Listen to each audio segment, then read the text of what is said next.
Hello, amazing humans. I am here to talk to you all about pranayama and breath work and how they can help you regulate your hormones. Now, I would love to start, first of all, by saying that pranayama and breath work are different. A lot of people don't realize that they are different and they're using the word pranayama actually for breath work. So, firstly, let's just start by saying both pranayama and breath work are very powerful techniques that have been used for centuries to harness the power of the breath for physical, mental, and spiritual transformations. While they share similarities, they also have distinct differences that are worth exploring.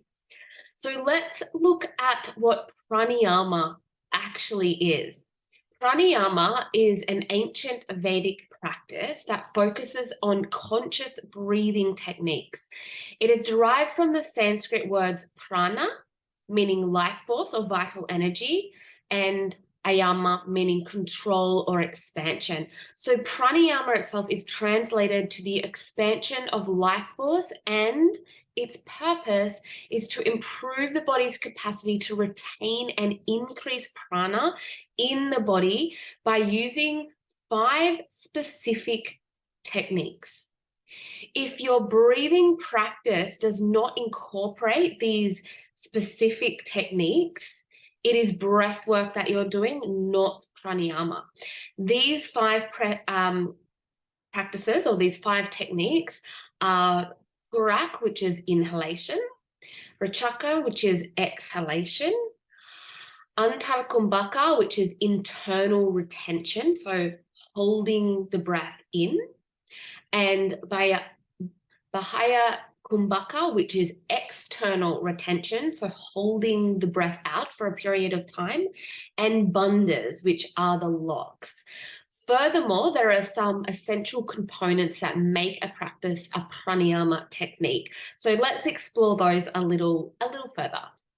So the first one is conscious awareness. Pranayama involves bringing our conscious awareness to the breath, and it's about cultivating a mindful connection with the breath, observing its qualities, and consciously directing the breath in the body. It is also about breath regulation, and this is through certain pranayama techniques that involve the regulation of the breath, such as controlling the length, the rhythm, and the pace of the inhalation, the exhalation, and the breath retention. This regulation helps to influence the flow of prana, which is life force energy, in the body. We also look at breathing patterns with pranayama. So there are many different types of breathing patterns. We don't just follow the same pattern over and over again, which some breathwork practices do. So pranayama techniques often follow specific patterns or ratios, such as equal breathing, alternate nostril breathing, or specific counts for inhalation, exhalation, and retention. So generally the inhalation will be shorter than the retention and the exhalation. These patterns help to balance and harmonize the breath and the energy flow. And then we look at the retention of breath, so the kumbhaka. Many pranayama techniques include a retention phase where the breath is held either after inhalation, and this is Antara Kumbhaka, or after the exhalation, which is Baha Kumbhaka. Retention helps to build energy, enhance focus, and awaken deeper aspects of the practice. It also has many physiological functions. It helps the body to adapt through. We also look at the mind-body connection when we're doing pranayama. So pranayama is not solely about the physical act of breathing, but also about the mind-body connection. It involves synchronizing the breath with mental focus, sometimes visualization, and energetic awareness, creating a holistic experience. Pranayama also incorporates subtle energy awareness. So this means the presence of subtle energy channels, which we refer to as the nadis, and energy centers such as the chakras in the body. So different pranayama techniques will awaken the nadis and the chakras. Practice aims to balance and activate these energies through breath control and the specific techniques. And then the bandhas, as we spoke about, which are the locks, they refer to the energy locks or seals that are applied during specific breath retention phases. There are 4 main bandhas in pranayama. That is 1, Mula Bandha, Uddiyana Bandha, Jalandhara Bandha, and Mahabandha. So the Mula Bandha is also known as the root lock, and it involves engaging the muscles of the pelvic floor to direct and contain the upward flow of energy, the upward flow of prana in the body. Uddiyana Bandha is an abdominal lock, and it involves pulling the abdominal muscles inwards and upwards to create a subtle lift and control the movement of prana. So you only do the Uddiyana Bandha, the abdominal lock, on an external retention. So after you exhale and then retain. The next one is Jalandhara Bandha, which is actually the throat lock. And it's performed by gently lowering the chin and lengthening the back of the neck to regulate the flow of prana in the throat region. But you want to create that lock, so that lock feeling within the throat. And then the Mahabandha, Maha means great. So Mahabandha is the great lock, and it's a combination of all of the 3 bandhas performed simultaneously. So it involves activating the Mahabandha, the Uddiyana Bandha, the Jalandhara Bandha, all during breath retention, and that is on the exhalation retention, because remember, the Uddiyana Bandha should only really be done on the exhalation retention. And these bandhas play a vital role in directing and channeling the flow of prana, enhancing energy control and promoting spiritual awakening in the practice of pranayama. So there are breathwork techniques that definitely use a lot of these components, but if they're not using all 5 of these techniques and incorporating these other components that I spoke about, it is a breathwork technique, not a pranayama technique. So what are the benefits of pranayama for hormonal balance? Pranayama can have a profound impact on our hormonal health. And I myself, as an Ayurveda and women's health practitioner, prescribe either pranayama or breathwork techniques to most of my clients to help them regulate their hormones in some way. By stimulating the endocrine system and promoting relaxation, pranayama or breathwork can help to balance our hormone levels and improve our overall well-being. So as I mentioned, there is a difference between pranayama and breathwork. So when we look at breath work, it is more of a broader term that encompasses various therapeutic breath techniques aimed at deep healing and transformation. But unlike pranayama, breath work does not require all 5 techniques, and it is a much easier version of pranayama.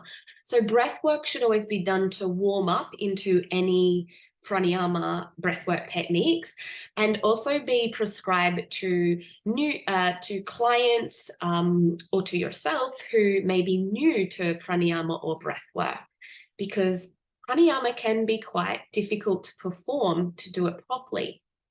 So just like pranayama, breathwork offers a wide range of benefits for hormonal balance by engaging the internal and intentional consciousness of our breath.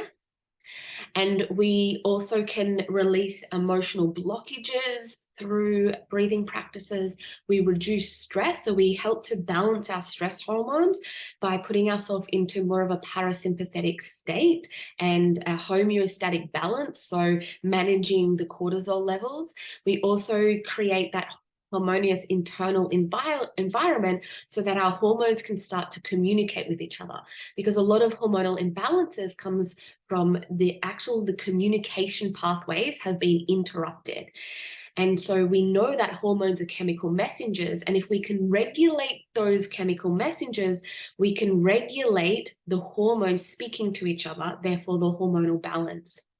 So I want to go over a couple of pranayama and breathwork techniques with you, just so that you understand the differences. And the two that I love to often prescribe to clients, or two that are quite popular that everyone knows, is Nadi Shodhana, or alternate nostril breathing, and box breathing.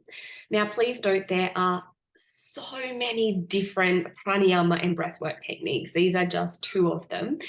There is a world to explore with breathwork, but we're just going to look at these first techniques to start with. So when we're looking at Nadi Shodhana, that is actually the pranayama technique. Although a lot of people, and I definitely have said it because it's so common to say in yoga practice, alternate nostril breathing, we just call it Nadi Shodhana. But in fact, it's actually called Anulom Vilom. So it is a simpler version of Nadi Shodhana, which is actually the pranayama technique. So when we're looking at Anulom Vilom, which is alternate nostril breathing, we place our two fingers on our third eye, the point between our eyebrow, because that grounds vata, that grounds that energy channel. And then we would block our right nostril with our thumb, and we would inhale through the left nostril. And we would block the left, exhale through the right, and then inhale right, block right, exhale left. So that's a round of alternate nostril breathing, or Anulom Vilom. And the way that it differs from the pranayama technique, so that's the breathwork technique, but pranayama, what we would do is we would do the same technique, as in block our nostril on the right, would inhale through the left, but then we would hold the inhale. At the very top of the inhale, we would hold our breath and then activate those bandhas, activate the lock of the Mula Bandha and the throat lock, because we're not going to do Uddiyana, we're not going to do the abdominal lock, we just do the two locks for a certain count. And then we would exhale out the right, and then we can hold Mahabandha, so the three locks on the exhale, for a period of time before we inhale. So we're adding the breath retention and we're adding the locks. Both of these are really powerful techniques. So whether you're doing the Nadi Shodhana, the full pranayama practice, or the alternate nostril breathing, the breath work practice, they're really, really powerful techniques that help to balance the masculine, or the Surya, the sun, and the feminine, the lunar or moon energies in our body. So because it involves alternating the breath between the left and the right nostrils. So the right is the more of the masculine, the sun, the solar, the Surya, you can call it, and the left is the feminine, the lunar or the moon. And if you're really in tune with your body and how you're feeling, you can actually just use one of the nostrils to inhale and to exhale, depending on what you need. So if you are feeling like really, really solar, like a lot of energy, and you want to bring more balance within the body and balance the hormones that are like bringing you maybe a little bit more raging or really elevating your mood, then you may want to be inhaling only through the left, only through the lunar side, the feminine, the moon side, and exhaling out through the Surya, the sun, or the masculine side. But if you're feeling more lethargic, that kapha dosha is, being activated, you're feeling really down and tired, maybe your hormones are making you feel really sluggish and you need more of that energy, then you would want to be inhaling through the right nostril, the Surya, the sun side, the more masculine, to give you more of that inhale of the energy, and then exhaling out through the feminine side, the lunar side, or the moon side. So those words I'm just using interchangeable. We don't call it the feminine, lunar, moon. It's just either or, feminine, lunar, or moon side. So that's the difference when we're looking at the Nadi Shodhana, or the alternate nostril breathing, when we're either making it a pranayama practice or we're making it a breathwork practice. The other one I would love to speak about is box breathing, because this is such a beautiful and simple breathwork practice, or you can turn it into a pranayama practice. So box breathing is a really effective technique for balancing the hormones and calming the central nervous system. So what we do is we visualize drawing a box with 4 equal sides with our breath. So we would inhale for the count of 4. We hold the breath at the top of the inhale for 4. We exhale for 4. And then we hold the breath for 4. So we're like creating a box shape with our breath. The inhales, hold, exhales. Now, this technically is a breathwork practice because we're not incorporating the bandhas, the locks. However, if we were to incorporate the bandhas, the locks, with the breath retention on the inhale and exhalation, then this is a pranayama technique. So you see how we can interchange between breathwork and pranayama depending on what our body needs, depending on our level of practice and our intention. It's always really good to come with an intention with your breathwork. But either pranayama or breathwork have such a beautiful, powerful effect on hormones and balancing our central nervous system. However, what I have seen of late is breathwork is becoming quite on trend. And so there are a lot of new different breathwork techniques coming out there that are quite masculine and requiring the practitioner or the breathwork, whoever's doing the breathwork, to do a lot of over-oxygenation, which actually is not good for the body, is not good for the hormones, okay? We think we need all of this oxygen, but it's actually not true because it throws off our pH balance, and it's not doing an amazing job for our hormones. What it's doing is because a lot of these techniques they're doing over a prolonged amount of time as opposed to changing them depending on the needs of the person and the body. And these breathwork techniques can start to be too stimulating for someone who has too much Surya or sun energy, right? Or for someone whose cortisol is too elevated for that moment. When they're done in a controlled environment for a certain period of time, incorporating other breathwork practices before and after that regulate the central nervous system, they can be useful for being able to adapt to stressful situations, like allowing our body in a controlled environment adapt to a stressful situation and then learning how to reverse that in a controlled effort. But what I'm seeing with new age breathwork practices that are coming out, they're not doing that. So Vedic breathwork really allows us to understand ourselves, understands what's going on in our body, and adapt our practice to our hormonal conditions, who we are, our unique constitution, our doshas, and the symptoms we are experiencing and what we're needing. So we really work on the Surya, the sun energy, the lunar, the moon energies. We also look at our unique constitution. So are we more vata? Are we more ether and air elements? Are we more pitta? Are we already more fire and water elements? Are we more kapha? Are we more earth and water? Are we more grounded? So what breathwork practice do we need to incorporate, and at what time, to give our body the best benefit, our mind, our hormones, our body, our breath, our whole system?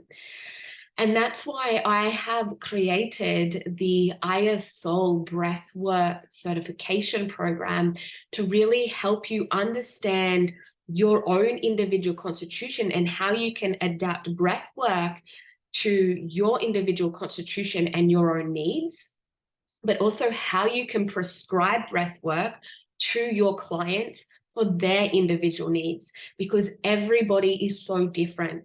And then if you wanted to use the ISL sequencing in a class environment, how can you make that class a tridoshic breathwork experience? Meaning that if you've got solar, sun people, moon people, vata, kapha, pitta people in your class, how can you hold that space and give them a tridoshic breathwork experience, meaning that you can activate the sympathetic and the sun energy, but also in a very controlled way, and then also starting to incorporate the earthing, the grounding, the moon energy, the heating and the cooling energy, to make it a really balanced breathwork, so that they're walking away feeling themselves, feeling balanced, feeling into their body. And I'm so excited for this course, for this program, because incorporating pranayama and breathwork into our daily routine will have a profound impact on our hormonal balance and our overall well-being. And when I say hormonal balance, it doesn't matter if you're a male or a woman. We all have hormones, right? We all need to have hormonal imbalance, because they are important chemical messengers that are signifying to each other what our body needs and wants. So whether you choose to explore the traditional practices of pranayama or dive into transformative breathwork practices, remember that the power lies within you and your breath. And that is exactly what I'm going to be teaching in the ISL breathwork certification program, is how to both do breathwork and pranayama in a really safe and trauma-informed way. This is a Vedic trauma-informed certification. So you become an ISL breathwork practitioner, where you can prescribe these techniques to your clients on a prescriptive level. And you can also use it for yourself, for your own health and well-being. So if you would love more information about that, please reach out. It does involve an in-person component, which is super exciting, because we all get to come together and breathe together and feel the power of breath in community. Namaste, beautiful souls. I hope this was helpful, and please reach out if you have any questions. I hope you all have a beautiful day wherever you are in the world. Namaste.